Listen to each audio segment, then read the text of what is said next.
ஸ்ரீ பத்ரிகாஸ்ரம மாஹாத்மியம் 4ஆம் அத்தியாயம். கருடன், வராகர் மற்றும் நரசிம்ம பாறைகளின் மகத்துவம். ஸ்கந்தன் கூறினார், தந்தையே, வைனதேய சிலாவின் கருடனின் பாறையின் மகத்துவத்தை எனக்கு கூறுங்கள். அதன் சிறப்பு என்ன? அதன் பலன் என்ன? அதன் மகத்துவம் என்ன? ஈசனார் பதிலளித்தார், மிகுந்த வலிமையும் வீரமும் கொண்ட கருடாழ்வாரும் அருணனும் வினதையின் வயிற்றிலிருந்து கஷ்யபருக்கு பிறந்தனர். அருணன் சூரிய கடவுளின் தேரோட்டியாவார். ஸ்ரீஹரியின் வாகனமாக வேண்டும் என்ற ஆசையுடன் கருட பதரியின் தெற்கு பகுதியில் உள்ள கந்தமாதன மலையில் தவம் செய்தார். அவர் தனது உணவை பழங்கள், வேர்கள் மற்றும் தண்ணீருடன் மட்டுமே கட்டுப்படுத்தினார். ஒன்றுக்கொன்று எதிரான ஜோடிகளால் இன்பம், துன்பம் போன்றவை அவர் பாதிக்கப்படவில்லை. ஜபம் செய்தவர்களில் அவர் மிகச் சிறந்தவர். ஸ்ரீஹரியை காண விரும்பி அவர் 30,000 ஆண்டுகள் தவம் தொடர்ந்து செய்தார். தரையில் ஒரு கால் மட்டுமே நின்றார். எந்த நோயும் இல்லாமல் ஜபம் செய்தார். அதன் பிறகு மஞ்சள் அங்கி அணிந்த இறைவன் கிழக்கில் முழு நிலவை போல நேரடியாக அவர் முன் தோன்றினார். மேகத்தின் இடி முழக்கம் போன்ற கடுமையான துணியில் அவரிடம் தெளிவாக பேசினார். இன்னும் வெளிப்புற எதிர்வினை எதுவும் இல்லை கருடனிடமிருந்து. அதன் பிறகு இறைவன் தனது சங்கத்தை ஊதினார். இன்னும் உன்னத ஆன்மாவான கருடனின் தரப்பில் எந்த பதிலும் இல்லை. பின்னர் இறைவன் தனது மூச்சின் மூலம் அவருக்குள் நுழைந்தார். அவர் அவரை புறம்பானவராக ஆக்கி வெளியே அவருக்கு முன்னால் பிரகாசித்தார். பகவான் ஸ்ரீஹரியை கண்டதும் கருடன் பயத்திலிருந்து விடுபட்டார். அவரது உடல் முழுவதும் அதிர்ச்சி, பயபக்தியுடன் கைகளை இணைத்து அவர் இவ்வாறு புகழ்ந்தார். கருடாழ்வார் கூறினார், வெற்றி பெறு, வெற்றி பெறு. 3 உலக மக்களின் மனதையே தன் இருப்பிடமாக கொண்ட இறைவனே, பாவங்களின் திரளை அடக்கிய இறைவனே, அனைத்து தேவர்களாலும் வணங்கப்படும் தாமரை போன்ற திருப்பாதங்களில் அதிகப்படியான நறுமணம் கொண்ட இறைவனே, எதிரிகளின் காட்டை அழிப்பவனே, ஒளி வீசுபவனே, அனைத்து சூரர்கள் மற்றும் அசுரர்களின் கோடிக்கணக்கான கிரீடங்களால் அருளப்பட்ட தங்கள் தாமரை போன்ற பீடத்தை கொண்ட இறைவனே, தங்கள் சொந்த மக்களின் இதயங்களிலிருந்து இருளின் அடர்த்தியான திரையை அகற்றிய இறைவனே, சந்திரனை போல தங்கள் பாதங்களால் 3 வகையான துன்பங்களை அகற்றிய இறைவனே, எழுச்சி, உணவு மற்றும் அழிவு ஆகியவை யாருக்கு அருளான விளையாட்டுக்கள். உங்கள் 3 மடங்கு வடிவத்தின் புகழால் பிரபஞ்சத்தின் செழிப்பை அதிகரித்த இறைவனே, உங்கள் சொந்த மக்களின் தாமரை போன்ற மனதிற்கு தேனீ போன்ற இறைவனே, சூரியனைப் போல அனைத்து வேதங்களையும் புரிந்து கொண்டவர்களின் மனதை ஒளிரச் செய்பவரே, உமது சொந்த மனிதர்களாலும் முனிவர்களாலும் வணங்கப்பட்ட பாதங்களை உடையவரே, நகங்களால் கங்கை நதியை தாம் உருவாக்கிவிட்டு தேவர்களை தூய்மைப்படுத்தியவரே, அனைத்து உலகங்களுக்கும் இறைவனே, முனிவர்களால் மன ரீதியாக வணங்கப்பட்ட பாதங்களின் தூசியே உமது அருளின் சாரமாக மாறிவிட்டது. உலகங்களின் இறைவனே, தமக்கு வணக்கம், தமக்கு வணக்கம். மேலும் 8 சக்திகளுடன் கூடிய இறைவன் சில்வன் மலர்களின் மாலைகளை அணிந்தவர், மஞ்சள் நிற ஆடைகள் மற்றும் மலர்களில் பிரகாசிப்பவர், தாமரை குளம் போல பிரகாசிப்பவர் மற்றும் புலன்கள் சரியானவை. இறைவன் என்னை தினமும் காப்பாராக. பக்தர்களின் தாமரை போன்ற இதயத்தில் பிரகாசிக்கும் வடிவம் கொண்டவர், துன்மார்க்க தைத்தியர்களை அடக்கியதிலிருந்து புகழ் பெற்றவர், ஸ்ரீராமேஸ்வரத்தில் பாலத்தை கட்டியவர், தன்னை நாடி வந்த அனைவரையும் பாதுகாத்தவர், அனைத்து உலகங்களுக்கும் இறைவன், மிகுந்த அறிவுடைய இறைவன் என்னை காக்கட்டும். சந்திரனை போல அசையும் உயிரினங்களின் 3 வகையான துன்பங்களையும் நீக்கும் இறைவன், பிரகாசிக்கும் சூரியனை போன்ற ஒளியை பெற்றவர், தனிமையில் இருந்தாலும் தனது மாயையின் மூலம் பல்வேறு வேடங்களை ஏற்கும் இறைவன், பக்தர்களின் விருப்பங்களை கருத்தில் கொண்டு வடிவங்களை எடுக்கும் இறைவனின் புண்ணிய செயல் இது.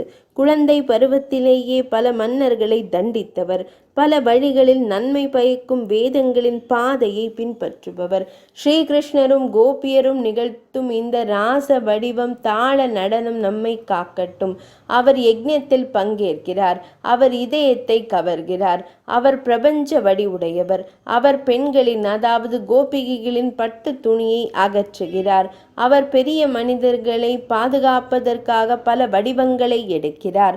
அன்பும் பக்தியும் கொண்டவர்களால் அடையக்கூடிய அதாவது உணர்ந்த இந்த புருஷனை அனைவருக்கும் இருப்பிடமாக இருப்பவர், அடியார்களின் அதாவது பக்தர்களின் குழுவில் மகிழ்ச்சி அடைபவர் மகிழ்ச்சி அடையட்டும். அவர்கள் சொந்த ஊழியராகவும் கருணை நிறைந்த பார்வையுடனும் பிரபஞ்சத்தை பாதுகாக்கிறார். கழுதை புலியின் கழுத்தில் குத்திய தனது நக நுனியால் அவர் கோழை பெண்களின் மார்பகங்களை கிள்ளினார். இளம் பெண்களால் அவருக்கு விளையாட்டுத்தனமாக பல வடிவங்கள் வழங்கப்பட்டுள்ளன. இந்த சேஷம் அமைதியையும் தரட்டும். இந்த இறைவன் நமக்காக அனைத்து துயரங்களையும் அடக்குபவராக இருக்கட்டும். மக்களை தண்டிக்கும் தண்டனை கோலாக இருக்கும் இறைவன், அவர் நிர்ணயித்த விதிகளை பின்பற்றும் பெரிய மனிதர்களை புனிதப்படுத்த தயாராக இருப்பவர். இவ்வாறு உன்னத ஆன்மா கொண்ட கருடனால் இறைவன் நேரடியாக புகழப்பட்டார். வினதையின் மகன் இறைவனை வணங்குவதற்காக 3 பாதைகளில் ஸ்வர்க்கம், பூமிக்குரிய மற்றும் பாதாள உலகத்தில் பாயும் கங்கையை அழைத்தார். அதன் பிறகு புனித நதி மலையில் நேரடியாக தோன்றியது.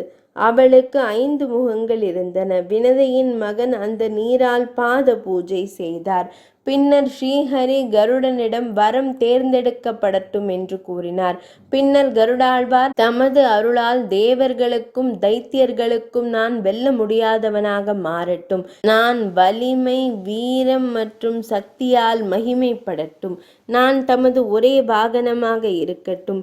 இந்த பாறை எனது பெயரால் நன்கு அறியப்படட்டும். அது எல்லா பாவங்களையும் நீக்குபவையாக இருக்கலாம். இதை மனிதர்கள் நினைவில் கொண்டால் அவர்கள் விஷம் அல்லது நோயால் பாதிக்கப்படலாகாது. இவ்வாறு கூறிய பிறகு வினதையின் மகனான கருடாழ்வார் அமைதியாக இருந்தார். அப்படியே நடக்கும் என்று கூறி ஸ்ரீ மகாவிஷ்ணு அனைவரின் நலனுக்கும் உகந்த இந்த வார்த்தைகளை பேசினார். ஸ்ரீ மகாவிஷ்ணு கூறலானார், தாம் நாரதர் சென்ற பதரிக்கு செல்வாய். நாரத தீர்த்தம் போன்ற இடங்களில் புனித நீராடி 3 தினங்கள் தூய்மையுடன் விரதம் இருப்பதன் மூலம் தாங்கள் அங்கு என் தரிசனத்தை பெறுவது எளிதாக இருக்கும். இதை கூறிய பிறகு ஸ்ரீ மகாவிஷ்ணு மின்னல் போல மறைந்தார். கருடாழ்வார் மகிழ்ச்சியுடன் பதரிக்கு விரைந்தார். பின்னர் அவர் வஹ்னி தீர்த்தத்திற்கு சென்று அவரிடம் பக்தியுடன் பாறையை அடைந்து நாரத தீர்த்தத்தில் புனித நீராடி புனித சடங்குகளை செய்தார். பின்னர் அவர் நாரத தீர்த்தத்தில் நிலை கொண்டிருக்கும் இறைவனை கண்டார். அவர் கட்டளைகளின்படி அவரை வணங்கினார். அவரது கட்டளைப்படி அவர் தனது நகரத்திற்கு சென்றார். அன்றிலிருந்து இந்த பாறை கருடு என்று அழைக்கப்படுகிறது. ஸ்கந்தன் கூறினார், பிரபுக்களின் தலைவரே, வராகி பாறையின் மகத்துவத்தை எனக்கு கூறுங்கள். அதன் சிறப்பு என்ன? அதன் பலன் என்ன? இதற்கு இந்த பெயர் எப்படி வந்தது? ஈசனார் கூறினார், தேவர்களின் எதிரியான ஹிரண்யாக்ஷனை போரில் கொன்று பூமியை பாதாள உலகங்களிலிருந்து தூக்கிய பிறகு பகவான் ஸ்ரீ மகாவிஷ்ணு பதரிக்கு வந்தார். கல்பத்தின் இறுதி வரை அவர் இங்கேயே இருந்தார். பதரியின் சிறப்பின் காரணமாகவே பகவான் அங்கு நிலை நிறுத்தப்பட்டார். பகவான் அங்கு ஒரு பாறை வடிவில் தன்னை நிலைநிறுத்தி கொண்டார். ஒருவர் அங்கு சென்று கங்கையின் தூய நீரில் புனித நீராடி தனது திறனுக்கு ஏற்ப தானம் செய்ய வேண்டும். கங்கையின் நீர் வழியாக தனது மனதை அமைதியாகவும் அன்புடனும் வைத்து அவர் அமர்ந்து இரவும் பகலும் முழு மன ஒருமைப்பாட்டுடன் ஜபம் செய்ய வேண்டும். பின்னர் அவர் பாறையை இறைவனாக காணத் தொடங்குவார். அதிக பேச்சு என்ன பயன்? சாதகருக்கு என்ன வேண்டுமானாலும் என்று வேண்டுமானாலும் அதை செய்வது மிகவும் கடினமானதாக இருந்தாலும் அவர் விரைவில் அதை உணர்ந்து கொள்வார். ஸ்கந்தன் கேட்டார், தெய்வமே, ஆரை நரசிம்மியின் மகத்துவத்தை எனக்கு கூறுங்கள். தமது அருளால் நான் அரிய விஷயங்களை கேட்டிருக்கிறேன்.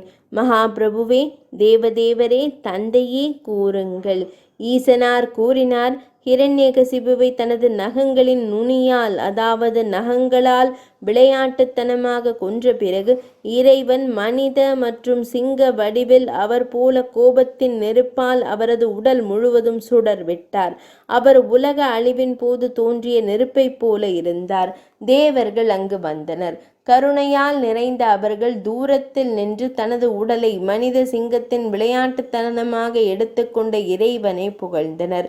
அங்கு மிகுந்த வீரம் கொண்ட ஸ்ரீஹரி மகிழ்ச்சி அடைந்தார். அவர் சிறந்த சூரர்கள் மற்றும் அசுரர்களை தனது ஒளியால் நிரப்பினார். அவர் அனைத்து தேவர்களுக்கும் மிகுந்த மகிழ்ச்சியை ஏற்படுத்தக்கூடிய எந்த வரத்தையும் தேர்ந்தெடுங்கள் என்றார். பின்னர் சுயமாக பிறந்த இறைவன், சூரர்களின் இறைவன், முகத்தில் ஒளிரும் புன்னகையுடன் இந்த வார்த்தைகளை கூறலானார். நரசிம்ம மூர்த்தியே, உமது இந்த வடிவம் மிகவும் கடுமையானது. இது அனைத்து உடல் கொண்ட உயிரினங்களின் இதயங்களிலும் திகிலை ஏற்படுத்துகிறது. இதை திரும்பப் பெறுங்கள்.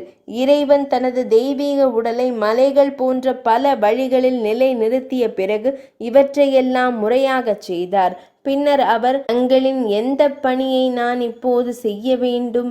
தங்கள் எதிரிகளை அழிக்கும் தேவர்களே, நான் தங்கள் மீது மகிழ்ச்சி அடைகிறேன் என்றார். இந்த வடிவத்தால் உலகை கிளர்ச்சி அடைய செய்த, அதாவது தொந்தரவு செய்த பிரபஞ்ச வடிவத்தின் ஆண்டவரே, அமைதியான மற்றும் உள் மகிழ்ச்சியை ஏற்படுத்தும் 4 திருக்கரங்களை கொண்ட அந்த வடிவம் உங்களுக்கு கிடைக்க வேண்டும் என்பதே எங்கள் விருப்பமான வரம். தனது தெய்வீக காட்சியுடன் ஸ்ரீஹரி பிரபஞ்சத்தை கூர்ந்து கவனித்து விசாலத்திற்கு சென்றார். கங்கை நீரில் விளையாடுவதில் மனம் மூழ்கிய நிலையில் இறைவன் சூரர்களிடமும் அசுரர்களிடமும் பேசினார். பின்னர் தேவர்கள் நீரின் நடுவில் நின்ற இறைவனை கண்டனர். அவர்களின் பயம் தணிந்தது. அவர்களின் இதயங்களில் உறுதியாக வேரூன்றிய பக்தி உணர்வுகளுடன் அவர்கள் இறைவனை வணங்கி வலம் வந்தனர். பின்னர் அவர்கள் படிப்படியாக தங்கள் நகரத்திற்கு சென்றனர். பின்னர் அனைத்து முனிவர்களும் துறவிகளும் தங்கள் பக்தியின் கனத்துடன் குனிந்து அங்கு வந்தனர். பய பக்தியுடன் கைகளை இணைத்து அற்புதமான வீரம் கொண்ட நிருசிம்மரை பின்வரும் வார்த்தைகளால் புகழ்ந்தனர். முனிவர்கள் கூறினர், எல்லா உலகங்களுக்கும் தலைவரே, அச்சத்திலிருந்து விடுபட்ட பிரபஞ்சத்தின் தலைவரே, பிரபஞ்ச வடிவத்தின் தலைவரே, கருணை கடலே, தாமரை போன்ற பாதங்களை உடைய தீர்த்தங்களை உடைய இறைவனே, ஸ்ரீயின் ஆண்டவரே, ஸ்ரீஹரியே, கருணை காட்டுங்கள். தாங்கள் ஒருவரே, ஆனால் உங்கள் சொந்த மாயையின் மூலம் பன்மடங்கு தோன்றுகிறீர்கள். அதன் வரம்புக்குட்பட்ட நிலைமைகளின் காரணமாக வேறுபடும் வெவ்வேறு பானைகளில் உள்ள தண்ணீரை போல பக்தர்களின் விருப்பங்களுக்கு ஏற்ப அற்புதமான வண்ணமயமான உடல்களை எடுக்கும் இறைவனே, மகிழ்ச்சி அடையுங்கள். எல்லா இடங்களிலும் திருமுகங்களை கொண்ட இறைவனே, பிரபஞ்சத்தின் படைப்பாளரே. அதன் பிறகு சிங்க வீரம் கொண்ட இறைவன் நரசிம்மமூர்த்தி இந்த அழகான வார்த்தைகளை கூறலானார். வரம் என்னிடமிருந்து தேர்ந்தெடுக்கப்படட்டும். முனிவர்கள் கூறினார்கள், இறைவன் மகிழ்ச்சி அடைந்தால் விசாலா கைவிடப்படக்கூடாது என்பது நாம் விரும்பும் வரம். உலகங்களின் ஆண்டவரே, தயவு செய்து நாங்கள் விரும்பியபடி செய்யுங்கள். இறைவன் கூறலானார், அப்படியே ஆகட்டும். அனைத்து முனிவர்களும் தங்கள் ஆசிரமங்களுக்கு சென்றனர். பாறையின் வடிவத்தில் இருந்த நரசிம்மர் தண்ணீரில் விளையாட்டுகளில் ஈடுபட்டார். 3 தினங்கள் விரதங்களை கடைபிடித்து ஜபம் மற்றும் தியானத்தில் அர்ப்பணிப்புடன் இருப்பதன் மூலம் ஒரு பக்தர் சந்தேகத்திற்கு இடமின்றி நரசிம்மரின் வடிவத்தில் இறைவனை நேரடியாக காண்பார். தூய்மையுடன் இதை நம்பிக்கையுடன் கேட்டு இதை ஓதுபவர் அனைத்து பாவங்களிலிருந்தும் விடுபடுவார். அவர் ஸ்ரீவைகுந்தத்தில் நிரந்தர வசிப்பிடத்தை பெறுவார். 4ஆம் அத்தியாயம் இனிதே நிறைவடைந்தது.